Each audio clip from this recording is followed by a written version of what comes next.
तो इस पार्ट की शुरुआत में हम एंशिएंट एरेना को देखते हैं जो पूरा बाढ़ के पानी से भर जाता है, पर एलेक्स तैरकर उस पानी के ऊपर आ जाता है। तभी वो देखता है कि उसका भाई बहाव तेज होने की वजह से खुद को संभाल नहीं पा रहा है। ये देखकर एलेक्स अपने भाई के पास जाने लगता है। इस तरफ हम एंशिएंट एरेना के बाहर का सीन देखते हैं, जहाँ सीनियर एल्डर का ऐसा रूप देखकर वो मास्टर उनसे कहता है कि आप प्लीज शांत हो जाइए, क्योंकि अगर एलेक्स मर गया तो हमारा सारा प्लान फेल हो जाएगा। फिर हम अपर वर्ल्ड के लोगों को क्या जवाब देंगे। ये सुन के वो सीनियर एल्डर बोलता है कि अगर एलेक्स यहाँ रहने के लिए मान जाए तो मैं ये सब बंद कर दूंगा, पर वो मान ही नहीं रहा है। इसलिए मुझे एलेक्स को सबक सिखाना ही होगा, नहीं तो ये फ्यूचर में माउंट बुलाओ के लिए बहुत बड़ी तकलीफ बन जाएगा। तो वो मास्टर सीनियर एल्डर से कहता है कि पर जेस भी एंशिएंट एरेना के अंदर ही है, कहीं इन सब चीजों से वो जख्मी ना हो जाए। जिस पर सीनियर एल्डर कहते हैं कि तुम्हें टेंशन लेने की जरूरत नहीं है, मैं सब कुछ सोच समझ के ही कर रहा हूँ। इसके बाद वो सीनियर एल्डर अपनी एक और टेक्निक का इस्तेमाल करके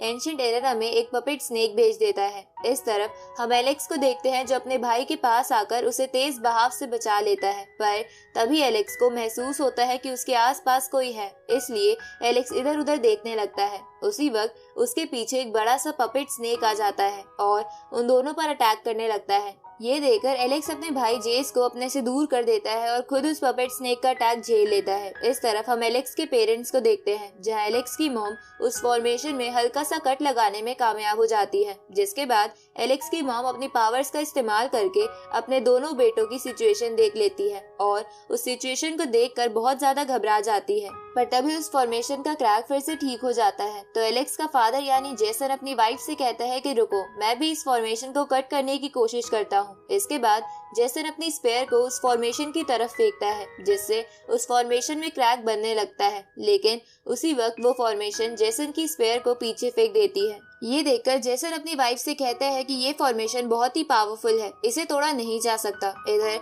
हम एलेक्स को देखते हैं जो बेहोश हो गया था, तो वो पपेट स्नेक एलेक्स को खाने की कोशिश करता है, लेकिन सही समय पर जेस एलेक्स को बचा लेता है। ये देखकर वो पपेट स्नेक जेस को वहां से दूर फेंक देता है और एलेक्स को खाने के लिए फिर से आगे बढ़ने लगता है। इस तरफ एलेक्स को बेहोशी की हालत में एक विजन आता है, जिसमें वो वही सब चीजें देखता है जो उसके पेरेंट्स थोड़ी देर पहले फॉर्मेशन तोड़ने के लिए कर रहे थे। अब ये विजन देखकर एलेक्स अपने मन में सोचता है कि मैं इससे अपने पेरेंट्स से बिना मिले नहीं मर सकता, क्योंकि वो भी मेरे से मिलने के लिए बहुत मेहनत कर रहे हैं। इसके बाद एलेक्स होश में आ जाता है, तो वो सीनियर एल्डर एलेक्स से उस पपेट की मदद से पूछता है कि क्या तुम हार मानते हो। ये सुन के एलेक्स सीनियर एल्डर से कहता है कि तुम अपनी सारी ताकत का इस्तेमाल करके देख सकते हो। ये सुनकर वो सीनियर एल्डर एलेक्स को उस स्नेक पपेट का इस्तेमाल करके मारने की कोशिश करता है, पर एलेक्स उस पपेट स्नेक को अपनी सुप्रीम बोन की पावर की मदद से रोक देता है, जिसे देखकर वो सीनियर एल्डर उस पपेट की पावर बढ़ाने की कोशिश करता है, पर इससे कोई फायदा नहीं होता, क्योंकि एलेक्स उस पपेट स्नेक को अपनी सुप्रीम बोन की पावर का इस्तेमाल करके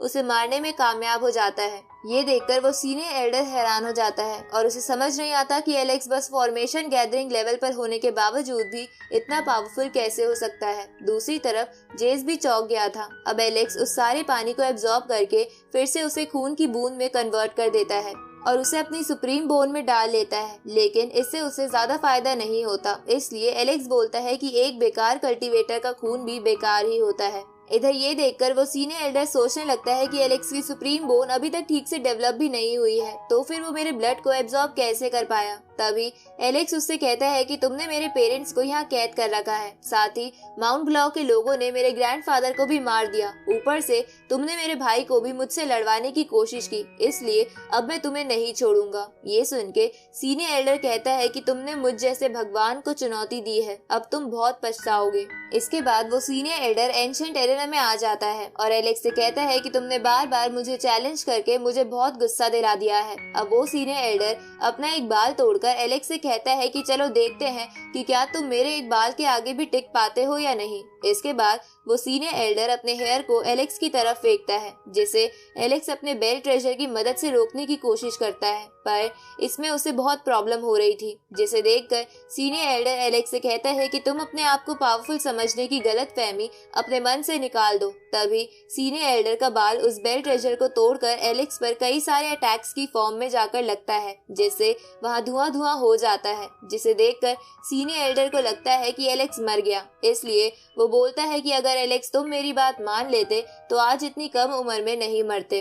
तभी उस धुएं से एक अटैक बाहर आता है जिससे सीनियर एल्डर के फेस पर कट लग जाता है। उसी वक्त उस धुएं से आवाज आती है कि तुम्हारी पावर इतनी बेकार है पर फिर भी खुद को तुम गॉड कहते हो। तभी एलेक्स उस धुएं से बाहर आता है जहां हम देखते हैं कि उसके साथ बालों वाला ट्रेजर कॉल भी था जिसने एलेक्स को बचा लिया था। तो एलेक्स उससे पूछता है कि इस बार तुमने मुझे बिन कहे कैसे बचा लिया, जबकि हर बार तो कहने पर भी कुछ ना कुछ मांगते रहते हो। तो कॉल एलेक्स से कहता है कि मेरे सर में इस गधे की बातें सुनकर दर्द हो रहा था क्योंकि ये मेरे सामने खुद को भगवान कहने की गलती कर रहा था। ये सुन के एलेक्स कॉल से कहता है कि अच्छा तो फिर मेरी और मदद करो और अपनी थोड़ी पावर्स मेरी बॉडी के अंदर डाल दो ताकि मैं इस बुढ़े को मार सकूं। ये सुन के कॉल एलेक्स से बोलता है कि क्या तुम पागल हो गए हो, तुम फॉर्मेशन गैदरिंग लेवल पर होने के बाद भी इस बुढ़े के अटैक्स को झेल पा रहे हो। अगर मैंने तुम्हें अपनी पावर्स दे दी तो इसका पूरा सेट खत्म हो जाएगा। इस तरफ वो सीनियर एल्डर कॉल को ध्यान से देखता है जहां उसे याद आता है कि कॉल ने पुराने समय में माउंट बुलाओ पर तबाही मचा दी थी। इसलिए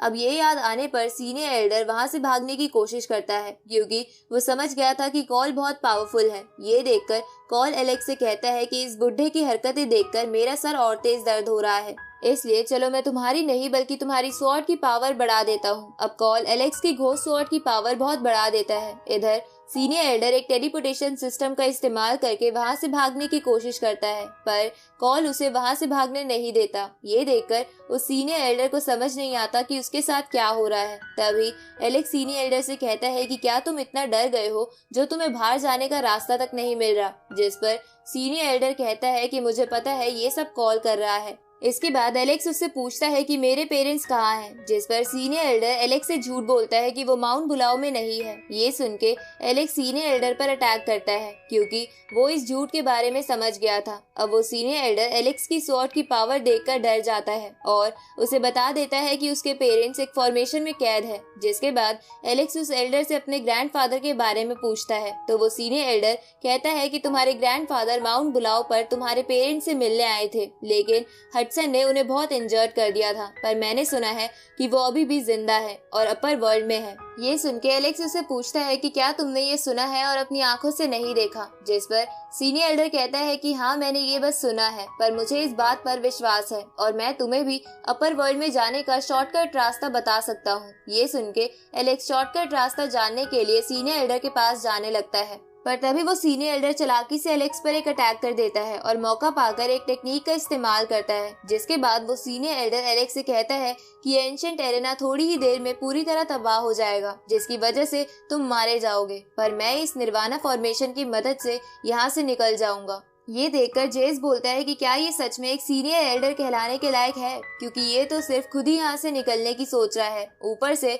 इन्होंने मुझे पहले बाढ़ में भी फंसा दिया था, जैसे कि मैं इनके लिए कुछ भी नहीं हूँ। ये सुन के एलेक्स अपने भाई से कहता है कि ये कल्टीवेशन का दूसरा रूल है कि किसी भी कल्टीवेटर को कैसी भी सिचुएशन में होप नहीं खोनी चाहिए। इसके बाद एलेक्स उन सभी लोगों के बारे में याद करने लगता है जिन्होंने उसके साथ बुरा किया है और उन्हें याद करने के बाद एलेक्स अपनी स्वॉर्ड की मदद से उस पर अटैक करता है जिसे वो सीनियर एल्डर झेल नहीं पाते और मारे जाते हैं। इसके बाद एलेक्स उस सीनियर एल्डर का ऑरा एब्जॉर्ब करके अपनी सुप्रीम बोन में डाल लेता है जिससे एलेक्स की supreme bone normal supreme bone से सुप्रीम बोन हेवनली बुक में ट्रांसफॉर्म हो जाती है, जिसे देखकर एलेक्स हैरान हो जाता है। अब एलेक्स अपने भाई को लेके निर्वाणा पूल की मदद से उस जगह से बाहर जाने लगता है क्योंकि ये जगह बहुत जल्द टूटने वाली थी। इस तरफ हम उस मास्टर को देखते हैं जिसे समझ नहीं आ रहा था कि सीनियर एल्डर अब तक एंशिएंट एरेना से बाहर क्यों नहीं आए। तभी एलेक्स और जेस एंशिएंट एरेना से बाहर आ जाते हैं, जिसके बाद जेस उस मास्टर के साथ वहां से भागने लगता है क्योंकि